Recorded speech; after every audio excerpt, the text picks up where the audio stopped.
Hey, it's Ryan here. I want to talk about our experience working with general contractors, and this is just our experience. It's a general experience. I'm not bad mouthing every general contractor in the Lehigh Valley out there. I'm talking about our experience working with the general contractors that we have worked for. And it's also, some of this is on us, so it's not on the general contractors. This is also why we don't typically work with general contractors anymore. So when I first got in the painting industry, all my experiences with commercial and general contractors, because it didn't matter to me, I was a painter, I wasn't having to fund these projects. So when I started my own business, I decided that was the type of work I wanted to do. Also, we did a little bit of residential work. What we quickly learned was when you do the work for general contractors, most of them are really only interested in the lowest price. They could care less on the quality of work. That's a second afterthought. It was the lowest price and who can get there the quickest and get it done the quickest. So, and the reason we learned that is because we would typically get phone calls within days of a project starting that we have estimated, a year ago. It happened all the time. They'd call us up on a Monday. How you doing? How's it going? What can you do with this price? Is this your best price? Every one of them usually asks that same question. Is this your best price? Usually you'd have to lower your price a little bit to get the work, and then they would tell you, oh, it's starting next week on Monday and we need 5 painters there. You would show up. Here's the second problem. You would show up to start this job that they say is ready. And I've been in jobs where you've showed up to paint walls and the walls weren't even built yet. These are for well-known contractors in the area. This is, again, not saying that they're all bad. Not every project's bad. I'm sure it depends on who they have managing the project on site. But there have been a lot of issues with contractors. So time frame's always an issue. They control the schedule. So it doesn't matter if you're ready, if you're able, if you have all the materials. When they call you, you need to be there. And if you're not there, they will replace you as quick as they possibly can. Call somebody else and get them out there to do it.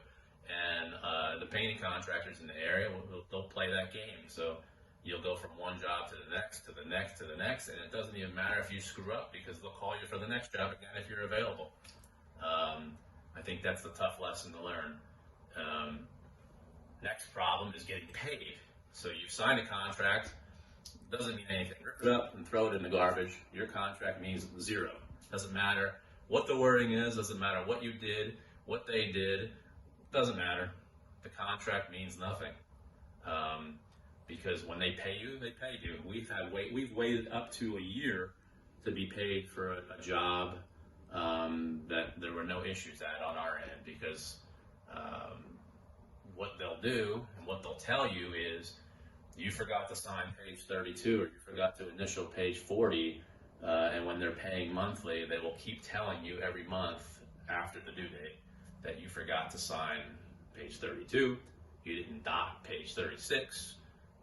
There could be punch lists for other contractors that also affects your payments.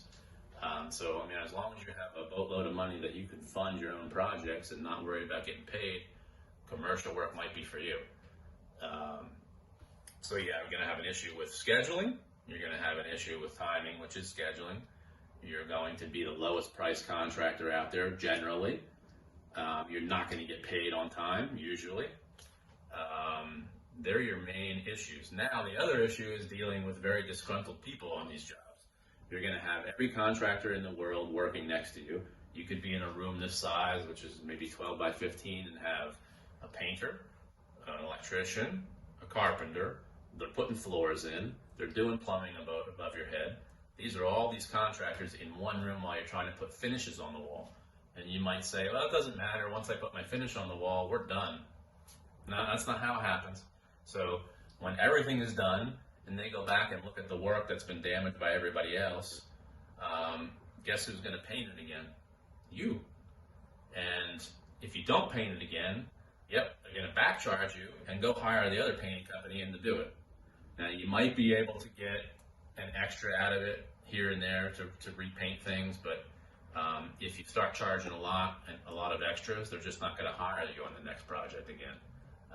So they're quick to back charge, and they can do it because they have your money. So what the heck's the difference? Are you going to fight it? Are you going to really go to a lawyer because they owe you $1,000? It's going to cost you $2,000 to get your $1,000 back.